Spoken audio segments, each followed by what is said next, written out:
Algunos mitos en torno al sueño. Algunas de las costumbres de nuestro tiempo parecerán sin duda bárbaras a las generaciones venideras. Tal vez la insistencia en que los niños pequeños e incluso los bebés duerman solos en vez de con sus padres. Cita de Carrie Sagan, The Demon Haunted World. La caída de la noche siempre ha sido un momento propicio para contar historias, cuentos para dormir y cuentos para no dormir. También se cuentan muchas historias sobre el sueño en sí, y por desgracia algunas de ellas se pretenden hacer pasar por ciertas. Dormir de un tirón. En la versión clásica del mito, los niños duermen 8 o 10 horas seguidas. Modernamente se han publicado versiones aún más desaforadas. Cumpliendo el primer medio año de vida, a lo sumo 7 meses, un pequeño ha de ser capaz de dormirse solo, en su propio cuarto y a oscuras, y hacerlo de un tirón, unas 11 o 12 horas seguidas. Con un método similar, otras autoras aseguran que cualquier niño puede y debe dormir 12 horas seguidas a partir de los 3 meses. No nos dicen estos expertos de dónde han sacado su información. Queremos creer que no se la habrán inventado, que de algún sitio habrá sacado la idea de que los niños normales duermen 11 o 12 horas, y no 8 ni 13, y que lo que hacen a partir de los 6 meses o de los 3 meses, y no los 2 o los 10. ¿Ok? Buscando, hemos encontrado un estudio científico que a lo mejor dio pie a esta creencia. Es un trabajo serio, bien hecho, publicado en una prestigiosa revista médica hace más de 20 años. Anders, un autor, filmó durante toda la noche a 2 grupos de niños de 2 y de 9 meses de edad y observó que el 44% dormían toda la noche a los 2 meses y el 78% lo hacían a los 9 meses. No nos dice si tomaban el pecho, pero por la época es probable que casi todos los de 2 meses y todos los de 9 meses tomasen el biberón. Todos los niños dormían solos en su cunita. Es fácil imaginar que alguien que leyó hace tiempo este estudio y no lo ha vuelto a repasar, o que solo lo ha oído de segunda o tercera mano, pueda acabar afirmando que todos los niños duermen de un tirón a los 6 meses. Total, 6 meses es casi lo mismo que 9. Igual lo leyeron al revés. Y 78% es casi lo mismo que 100%. Pues no, señor, no es lo mismo. Sigue habiendo un 22% de niños normales de 9 meses que no duermen toda la noche. Y eso con la lactancia artificial y durmiendo solos. Pero leamos el estudio con más detalle. Resulta que el Dr. Anders usa una definición de dormir toda la noche que es habitual en la literatura en lengua inglesa. El niño permanece en la cuna entre las 12 de la noche y las 5 de la madrugada. El barco hace aguas por 2 sitios. Si el niño se despierta pero no llora, e incluso si llora pero no sale de la cuna, es decir, que si sus padres no lo sacan porque él solo no puede salir, se considera que durmió toda la noche. En realidad, según atestiguan las filmaciones, solo el 15% de los niños de 2 meses y el 33% de los de 9 meses durmieron de forma continua, sin despertarse, desde las 12 hasta las 5 de la madrugada. Si se despierta a las 12 menos cuarto o a las 5 y cuarto, también ha dormido toda la noche, aunque sus padres lo saquen y lo tengan que pasear de 5 y 4 a 6 y media. Personalmente, si tengo que levantarme a las 7 para ir a trabajar y mi hijo se ha de despertar una vez cada noche, no veo mucha diferencia entre que se despierte a las 4 o a las 6. ¿Y usted ve la diferencia? Lo que de verdad me gustaría, sé que no es frecuente y que no tengo derecho a exigir ni esperarlo, pero sería bonito, es que no me despierten en toda la noche. ¿Cuántos niños dormían de verdad desde que los acostaban por la noche hasta que los sacaban de la cuna por la mañana? Las famosas 11 o 12 horas del Dr. Stivil? Pues no lo sabemos, porque los padres del estudio no dejaban tanto tiempo a sus hijos en la cuna, sino 1 hora menos. La media era de 10 horas y 30 minutos. Solo el 6% de los bebés de 2 meses y el 16% de los de 9 meses dormían esas 10 o 11 horas seguidas. El 84% de estos niños, que duermen solos en su propia habitación y no toman el pecho, no duerme lo que el Dr. Stivil considera normal. Como vimos en capítulos anteriores, es probable que con la lactancia materna y durmiendo con su madre, el porcentaje de niños con sueño anormal fuese todavía mayor. ¿Qué define qué es lo normal?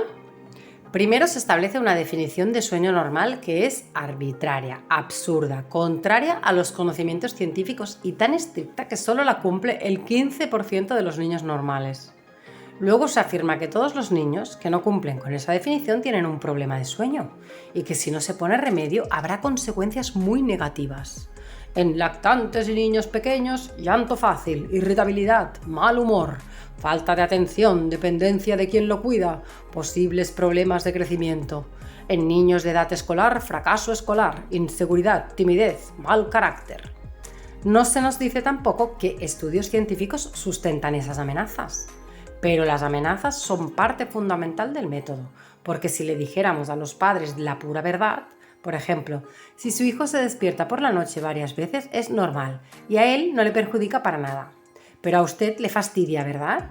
Así que vamos a explicarle un método sencillo para que su hijo no le dé la lata. Si dijéramos eso, a los padres muy pocos estarían dispuestos a aplicar el tratamiento. No hay que convencerles de que es necesario para el bien de su hijo. Por último, se convence a ese 85% de los padres de que su hijo anormal no se curará a menos que lean el libro. Ceñíos a lo que hayáis leído, no hagáis nada que no se os haya explicado. Con estas premisas el éxito editorial está asegurado. Los peligros del colecho. Y ahora le aconsejo que vaya a su habitación y se comporte con tranquilidad y espere. Frank Kafka, El proceso. Muchas familias optan por meter al niño en la cama grande, unas porque es lo más agradable y otras porque es lo más práctico. Pero la presión es muy grande y consiguen hacer que se sientan culpables, como explica Rosa. Tengo un bebé de 1 año y desde hace un mes a esta parte es imposible hacerle dormir en su cama toda la noche. Se despierta a medianoche llorando y la única manera de calmarla es pasándola a nuestra cama. Como trabajamos los dos, llega un momento en el que preferimos dejarla con nosotros y así poder descansar, aunque sabemos que está mal. Pues no están haciendo nada mal, están haciendo lo mejor para su hija, lo único que la calma, y también lo mejor para ellos, lo único que les permite descansar. ¿A quién molesta entonces que hayan tomado libremente esta decisión? Se hace creer a los padres que dormir con su hijo, el colecho, es malo para el niño. Lo aplastarán, le causarán insomnio para toda la vida o le producirán algún grave y misterioso trauma psicológico. ¿Qué hay de cierto en todo ello? No existe ningún estudio aleatorio y controlado, es decir, en que se hayan recomendado el colecho a un grupo de embarazadas y el dormir separado a otro grupo, y se hayan estudiado los efectos a largo plazo. Todos los datos que provienen, por tanto, de estudios de menor calidad. El colecho no produce insomnio. Entre los estudios de observación muchos encuentran una asociación entre dormir con los padres y diversos problemas de sueño. Por ejemplo, Curel y colaboradores observan que en el grupo que practica el colecho hay más padres, 17% frente al 5%, y más niños, 44% frente al 17%, que perciben el momento de ir a dormir como desagradable. Los niños duermen menos, 4 frente a 10, 8 horas. Se despiertan en mayor proporción, 89% frente al 51%. Tardan más en dormirse, 25 frente a 17 minutos. Son más viejos, 20 frente a 16 meses. Y tienen más probabilidad de pertenecer a un nivel socioeconómico bajo, 51% frente al 29%. Los autores concluyen que el colecho produce un efecto negativo sobre el sueño de los niños, pero olvidan comentar que el colecho produce vejez en los niños y pobreza en sus familias. No, claro, es broma. El colecho no es la causa de la pobreza, se trata solo de una asociación estadística. Incluso podría haber una casualidad inversa. Tal vez determinados grupos sociales practican el colecho por tradición. Pues bien, del mismo modo, la explicación más razonable de la asociación entre problemas del sueño y el colecho no es que el colecho produce problemas de sueño, sino la contraria. En una sociedad en que el colecho está generalmente mal visto, los padres recurren a él solo cuando han fallado otros métodos para hacer dormir al niño. Es decir, cuando el niño es propenso a llorar o despertarse, o tarda mucho en dormir. ¿Cómo explicar, por ejemplo, que el 44% de los niños que duermen con los padres encuentren desagradable el momento de irse a dormir frente a solo el 17% de los que duermen solos? ¿Debemos creer que los niños prefieren dormir solos a dormir con los padres? ¿Estos niños querían dormir solos en su habitación, pero les obligaron a dormir en la cama de sus padres? ¿No será más bien que los padres intentan primero que el niño se duerma solo, este llora y se resiste y al final le dejan meterse con ellos en la cama, pero a regañadientes y con mal humor? Mira que eres pesada, me vas a matar a disgustos. Venga, vente a la cama si eso es lo que quieres. Algo así debe pasar para que un niño llegue a encontrar desagradable el irse a la cama con sus padres. Los estudios transculturales arrojan luz sobre este punto. En Estados Unidos el colecho suele estar mal considerado entre los blancos, pero es habitual y se considera aceptable entre los negros. La doctora Lozoff y sus colaboradores estudiaron a 4 grupos de niños norteamericanos de 6 a 48 meses de edad. Blancos de clase social baja, blancos de clase alta, negros de clase baja y negros de clase alta. Entre los blancos dormían más con los padres los niños pobres, 23%, que los ricos, 13%. Pero entre los negros no había diferencias, dormían con sus padres el 56% de los pobres y el 57% de los ricos. El colecho se asociaba con problemas leves de sueño entre los blancos pobres y entre los negros ricos, pero no en los otros grupos. Solo entre los blancos pobres se asociaban estadísticamente el colecho con la percepción por parte de los padres de que su hijo tuviera un problema importante de sueño. En los otros grupos la diferencia no era significativa y entre los negros pobres tal diferencia era de hecho favorable al colecho. Tenían más problemas los niños que dormían solos. ¿Cómo explicar todas estas diferencias? Tal vez los blancos pobres duermen con el niño a regañadientes porque existe un problema previo de sueño o porque no tienen suficientes habitaciones en la casa, mientras que los poquísimos blancos ricos que duermen con el niño lo hacen convencidos de que es lo mejor porque han leído libros y se han informado. Tal vez los negros pobres duermen con sus hijos por tradición porque consideran que eso es lo normal y por tanto ni causan ni encuentran un problema. Mientras que los negros ricos, aunque siguen manteniendo la costumbre, han leído libros o han oído a pediatras que critican el colecho, empiezan a sentirse culpables de lo que hacen y acaban teniendo problemas con el sueño. Aún más espectacular resulta comparar Estados Unidos con Japón. Esta última es una sociedad altamente industrializada, en que el colecho se considera normal y deseable. Tradicionalmente los niños duermen con sus padres hasta los 5 años y luego suelen pasar a dormir con algún abuelo, si vive en casa hasta la adolescencia. Es una muestra de respeto hacia los abuelos, sería de mala educación dejarlos solos. Es una muestra de familias japonesas de clase media. Latz, Wolf y Lazoff encontraron que el 59% de los niños de 6 a 48 meses dormían con la madre o ambos padres y lo hacían desde el nacimiento, cada noche y durante toda la noche, mientras que solamente dormía con sus padres el 15% de los norteamericanos blancos y casi todos de forma parcial, es decir, solo algunas noches o parte de la noche. Preguntaban a los padres de ambos países si sus hijos protestaban porque no querían irse a dormir, si se despertaban con frecuencia, 3 o más veces por semana, y si creían que su hijo tenía problemas con el sueño. Se trata, pues, de problemas percibidos. Eso depende no solo de lo que hagan los niños, sino de lo que esperen sus padres.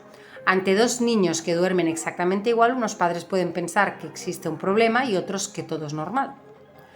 El dormir con los padres se asociaba con protestas para ir a dormir, despertares frecuentes y con problemas del sueño entre los norteamericanos. En cambio, los niños japoneses que dormían con sus padres no tenían más problemas ni protestaban a la hora de dormir, pero sí que se despertaban más, puesto que eran los padres los que facilitaban este dato.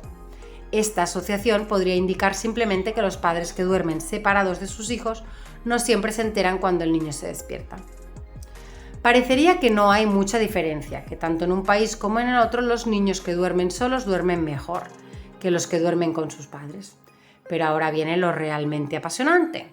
Los niños japoneses que dormían con sus padres se despertaban a medianoche casi tan poco, 30%, como los norteamericanos que dormían solos. Los americanos que dormían acompañados se despertaban muchísimo más, 67%, mientras que los japoneses que dormían solos se despertaban poquísimo, 4%. Duermen donde duerman, los niños japoneses tienen mucho menos problemas, protestan menos y se despiertan menos que los americanos. Los autores del estudio concluyen que Resistirse al intenso deseo de los niños pequeños de estar muy cerca de sus cuidadores durante la noche puede sentar las bases de las protestas a la hora de dormir y del despertar nocturno persistente en Estados Unidos. Otros factores que pueden aumentar las protestas a la hora de dormir y al despertar nocturno entre los niños norteamericanos que duermen con sus padres incluyen el colecho intermitente o parcial, el que los padres recurran al colecho como reacción a alteraciones del sueño, las recomendaciones de los profesionales en contra de esta práctica y la ambivalencia de los padres respecto al colecho. Así que las graves amenazas son totalmente falsas. No solo el colecho no produce insomnio, sino que es el intentar que los niños duerman solos lo que aparentemente causa problemas de sueño en Occidente. Tal vez nuestros expertos del sueño se dedican a intentar solucionar los problemas que ellos mismos han creado. ¿Y por qué de todas maneras los niños que duermen solos duermen más en ambos países? Probablemente ha ocurrido una selección espontánea, aunque en distinto sentido. En Estados Unidos, donde el colecho está mal visto, solo dejan ir a la cama de los padres a los niños que no duermen de ninguna otra manera. Es un grupo seleccionado de niños que duermen poco. Al revés, en Japón, donde el colecho es totalmente normal, solo aquellos padres cuyos hijos duermen como troncos se atreven a imitar lo que ven en las películas y poner al niño en otra habitación. Es un grupo seleccionado de niños muy dormilones. Nuestra cultura parece que no es tan obsesiva con los problemas de sueño como la norteamericana, aunque la presión ha aumentado en los últimos años. Así, García y colaboradores en una zona rural de Cataluña encontraron que la mitad de los niños de 1 a 3 años se despertaban por las noches, la mayoría más de 2 veces por noche. Muchos pedían compañía, agua o comida. La mayor parte de los padres satisfacía estas demandas. Pero solo la mitad de las familias cuyos hijos se despertaban por la noche consideraban que el niño dormía mal, y solo 1 de cada 5 había consultado al médico por tal motivo. Contrasta esta tolerancia y despreocupación de la mayoría de los padres con el alarmismo de algunos expertos. Stivil afirma, refiriéndose al insomnio infantil por hábitos incorrectos, que no hay mayor desestabilizador de la armonía conyugal, la sensación de frustración se incrementa, las reacciones de autoculpa son frecuentes.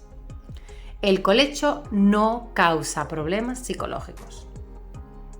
¿En qué se basan quienes afirman que el niño que duerme con los padres va a acabar en el manicomio? Como explicamos anteriormente, el estudio científico definitivo consistiría en decirle a 100 embarazadas que duerman con sus hijos y a otras 100 que no, y esperar 20 años para ver cuáles tienen más problemas psicológicos. Nadie ha hecho este estudio así. Los estudios de cohorte no son menos fiables. Habría que buscar niños que duermen con sus padres y niños que duermen solos y ver qué pasa dentro de unos años. Como son los padres los que han decidido si duermen con el niño o no, puede producirse un sesgo de selección. Por ejemplo, hemos visto que en Estados Unidos los negros pobres duermen más con sus hijos que los blancos ricos.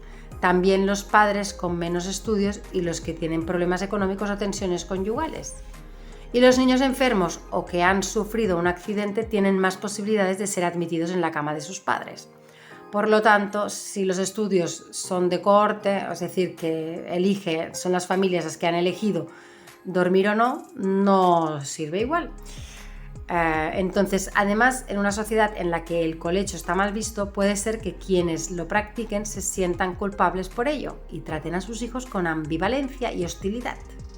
Por todo ello, no nos sobra de sorprender que algún estudio de cohorte encontrase problemas psicológicos en niños que han dormido con sus padres.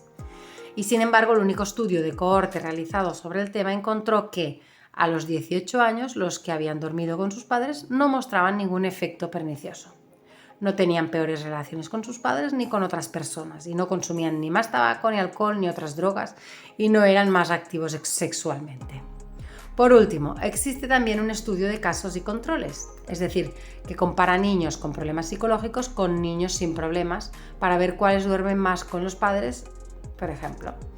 Lo emprendieron nada menos que los psiquiatras infantiles del Hospital de la Marina de Estados Unidos en Honolulu. Primera sorpresa, resulta que el 30% de los hijos de militares, entre 2 y 13 años de edad, media 5 años, dormían con sus padres. y la cifra aumentaba al 50% cuando el padre estaba embarcado. Los niños menores de 8 años, cuando su padre no estaba, dormían con la madre 2 o más noches por semana de media. Después de los 8 años, la media bajaba a 0,6 noches por semana. No había relación entre la frecuencia del colecho y la graduación militar del padre. Segunda sorpresa. Los 47 niños que acudían al psiquiatra por distintos problemas psicológicos dormían menos con sus padres que los 36 sanos que servían de control. La diferencia era especialmente notable entre los varones de más de 3 años de edad.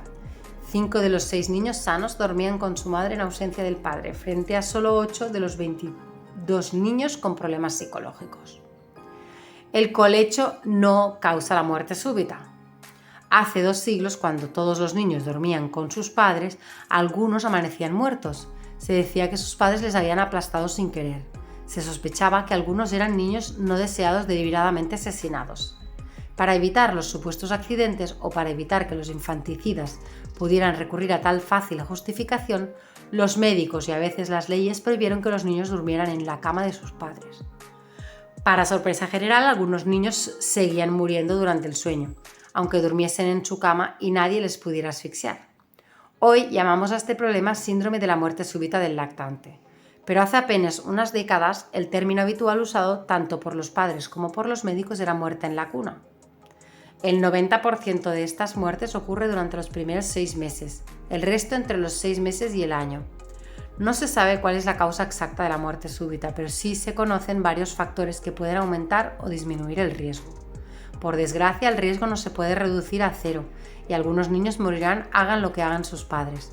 Pero podemos evitar muchas muertes si tomamos varias precauciones sencillas. Las más importantes: poner siempre a los bebés a dormir boca arriba. Boca abajo es lo peor, pero de lado también hay un cierto riesgo. No fumar durante el embarazo ni en los primeros meses. Ya puestos, sería buena idea dejar de fumar para siempre. Eso beneficia tanto al niño como a los padres. Y no dejar al niño durmiendo solo en su habitación. Es mejor que la cuna esté en la habitación de los padres, al menos los primeros 6 meses. También es importante que el colchón sea duro y evitar en la cama o en la cuna los objetos blandos que puedan asfixiar al bebé, como edredones pesados, almohadas, pieles mullidas, naturales o sintéticas, o peluches. No se ha de mantener al bebé demasiado abrigado. El bebé suele necesitar un poco más de ropa que sus padres, pero no puede ponerle la camiseta térmica, 2 jerseys, un pijama de franela y encima taparlo con manta y colcha, en una habitación en que hay calefacción. Parece que la lactancia materna también disminuye un poco el riesgo de muerte súbita. ¿Y dormir en la cama de los padres? ¿Aumenta el riesgo, lo disminuye o no tiene nada que ver? Algunos datos parecen indicar que al menos en ciertas circunstancias el colecho puede disminuir el riesgo. La muerte súbita es muy rara en Japón, donde dormir con los padres es lo más común, y también es más rara entre los emigrantes asiáticos en Inglaterra, que suelen practicar el colecho, que entre los ingleses nativos. Además, en los estudios de laboratorio, los bebés que duermen con su madre tienen un sueño menos profundo, lo que se piensa que podría ser beneficioso. Diversos estudios de casos y controles en Nueva Zelanda y en Inglaterra encontraron que cuando la madre no fuma, el riesgo de muerte súbita es exactamente el mismo si el niño duerme en la cama de los padres o en su cunita al lado. Si el bebé duerme solo en otra habitación, el riesgo se multiplicaría por 5 o por 10. El tabaco aumenta mucho el riesgo de muerte súbita del lactante. Fumar durante el embarazo ya aumenta el riesgo, aunque luego se deje de fumar, pero si se sigue fumando es todavía peor. En casa de un bebé no debería fumar tampoco otras personas. Por motivos todavía no bien conocidos, el riesgo del tabaco se potencia con el colecho. En el estudio británico, probablemente el mejor diseñado para analizar este problema, fumar y dormir separados multiplica el riesgo por 5, pero fumar y dormir juntos multiplica el riesgo por 12. Por tanto, la mejor solución es no fumar. La madre que no fuma ni ha fumado durante el embarazo puede dormir con su hijo todo lo que quiera, sin ningún peligro. Además de prevenir la muerte súbita del lactante, no fumar tiene muchas otras ventajas para la salud de la madre y de su hijo. Si la madre fuma o ha fumado durante el embarazo, sería prudente no dormir con el bebé durante las primeras 14 semanas. Después de esta edad, el colecho ya no aumenta el riesgo ni siquiera fumando. Puede dar el pecho en la cama y ponerlo en su propia cunita, junto a la cama de los padres cuando se duerma. El hallazgo de que el colecho se asocia con la muerte súbita cuando la madre fuma fue recibido con gran alegría por todos aquellos que tenían prejuicios contra el colecho. En vez de decir que el colecho es malo o inmoral, ahora podían usar un argumento médico que parece mucho más serio. Pero a muchos se les ve el plumero. Algunos prohíben el colecho en cualquier ocasión, olvidándose de informar a las madres que si no fuman ni han fumado durante el embarazo no hay ningún peligro. Otros admiten el colecho, pero solo durante las primeras semanas, precisamente cuando hay peligro. Casi todos se olvidan de advertir que durante los primeros meses, tanto si la madre fuma como si no, dejar al niño solo en otra habitación es peligroso. Mamar por la noche. No nos dejaremos influir por los gritos del lactante para darle el pecho antes de la hora adecuada. Si empezamos a alimentar al niño durante la noche, este se acostumbrará y acabará por exigirlo. Dr. Fritz Stiedemann, 1947. A ver, solemos oír que a partir de los 6 meses no necesitan mamar por la noche. Esta frase está tan vacía de contenido que resulta difícil de rebatir por su misma vacuidad. ¿Qué significa no necesitan? ¿Que no se morirán de hambre si no maman por la noche? ¿Que existen niños que no han mamado por la noche? ¿Que es posible impedir que un niño determinado mame por la noche? Pues del mismo modo podríamos afirmar que los niños no necesitan ir a la escuela, no necesitan manzanas, no necesitan juguetes o no necesitan calcetines. Ningún niño ha muerto, ni siquiera ha enfermado gravemente por no ir a la escuela, por no comer manzanas, por no tener juguetes o por no usar calcetines. Existen millones de niños que jamás han tenido tales cosas. Cualquier padre puede privar a su hijo de escuela, manzanas, juguetes y calcetines si se le propone. Pero, ¿quién ha dicho que lo innecesario esté prohibido? Antiguamente los presos en las mazmorras estaban a pan y agua, pero al menos nadie controlaba si se comían su pan y se bebían su agua durante el día o durante la noche. Tampoco hay una diferencia sustancial entre las frases «los niños no necesitan comer de noche» y «los niños no necesitan comer de día». Otro experto podría escribir otro libro explicando a los atribulados padres que los niños que comen de día lo hacen por malos hábitos aprendidos. Claro, han aprendido a asociar la luz solar con el alimento y proponer un régimen de 4 comidas generosas por la noche, con 11 horas de ayuno durante el día. ¿Peligroso? No más de día que de noche. Eso sí, si unos padres leyeran ambos libros e intentaran aplicarlos a la vez, su hijo iba a pasar mucho, pero que mucha hambre. Dejemos de lado por banal el asunto de si los niños necesitan mamar por la noche o no, y centrémonos en lo realmente importante. ¿Es perjudicial para el niño y la madre, o por el contrario es beneficioso y hay que recomendarlo, o tal vez no es ni bueno ni malo y lo más prudente es callarse y que cada cual haga lo que quiera?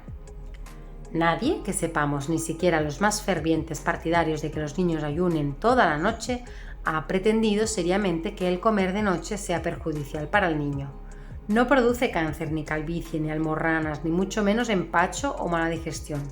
De hecho, se suele admitir que durante los primeros meses sí que pueden comer de noche.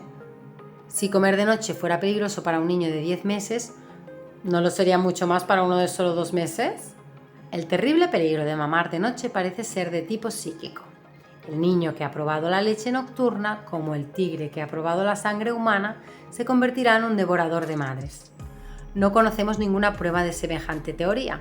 Probablemente quienes la defienden vieron hace años la película Gremlins, aquellas simpáticas y adorables criaturas que se convertían en monstruos asesinos si se les daba de comer después de las 12 de la noche. McKenna, un antropólogo norteamericano, ha estudiado la interrelación entre dormir con la madre, colecho, y la frecuencia de las tomas nocturnas en un grupo de 35 niños y sus madres norteamericanas de origen hispano, grupo étnico que considera el colecho como algo positivo. 20 de los niños solían dormir con su madre cada día, mientras que 15 solían dormir separados. Todos recibían lactancia materna exclusiva. Cuando los niños tenían 3 o 4 meses de edad, cada madre pasó 2 noches con su hijo en un laboratorio. si les filmaban con una cámara de infrarrojos mientras se registraban sus constantes vitales para distinguir las distintas fases del sueño, independientemente de cuál fuera su costumbre en casa, cada niño durmió una noche junto a su madre y otra separado. Se observó que los niños mamaban más veces y durante más tiempo cuando dormían con su madre que cuando dormían separados. Es decir, que el dormir separados parece disminuir el número de tomas y por tanto dificulta la lactancia materna. Además, los bebés que solían dormir solos en su casa mamaban siempre menos, de media 3,8 tomas la noche, que durmieron juntos, y 2,3 cuando durmieron separados, que aquellos que solían dormir con su madre antes del experimento, 4,7 y 3,3 tomas respectivamente. Es decir, el dormir separados parecía afectar de forma persistente al comportamiento de los niños, de manera que ni siquiera cuando se les daba la oportunidad de dormir con la madre lograban recuperarse por completo. Durante las 2 semanas previas al estudio, las madres habían anotado en casa el número de tomas nocturnas. Curiosamente, mamaban menos que en el laboratorio. 2,4 tomas por la noche los que dormían juntos, 4,7 en el laboratorio, y 1,6 tomas los que dormían separados, 2,3 en el laboratorio. La diferencia podría atribuirse a que los niños estaban más nerviosos en un ambiente extraño, pero obsérvese que el aumento es mucho mayor entre los que duermen acompañados, que en teoría estarían menos nerviosos. Tal vez lo que ocurría es que en casa la madre no se enteraba de todas las tomas porque a veces estaba dormida, mientras que en el laboratorio la implacable cámara registraba cada mamada sin error. ¿Qué es el insomnio infantil? Cuando un niño pequeño tarda en dormirse o se despierta varias veces por la noche y llama a su madre, se nos dice que tiene insomnio infantil por hábitos incorrectos. En el Manual Diagnóstico y Estadístico de los Trastornos Mentales, DSM-4, una clasificación internacional generalmente aceptada, no aparece ninguna enfermedad con ese nombre. Sí que aparece el insomnio primario, cuyos criterios diagnósticos principales son la dificultad para iniciar o mantener el sueño, y el provocar malestar clínicamente significativo o deterioro social, laboral o de otras áreas importantes de la actividad del individuo.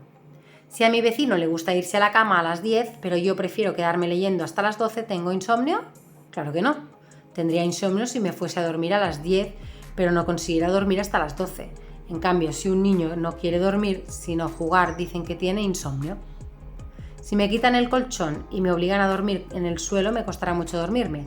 ¿Significa eso que tengo insomnio? Claro que no. Devuélveme el colchón y verá que bien duermo. Si a un niño lo separan de su madre y le cuesta dormir, ¿tiene insomnio? No, verá que bien duerme si le devuelven a su madre. El verdadero insomnio, el que sufren algunos adultos, es algo totalmente distinto de este insomnio infantil que se han sacado de la manga.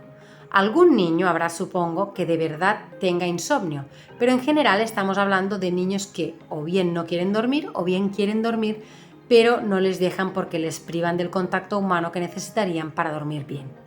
El malestar clínicamente significativo no se lo produce la falta de sueño, sino la falta de contacto humano. El único malestar se lo producimos nosotros cuando, engañados por ciertas teorías, negamos a nuestros hijos la satisfacción de sus más básicas necesidades.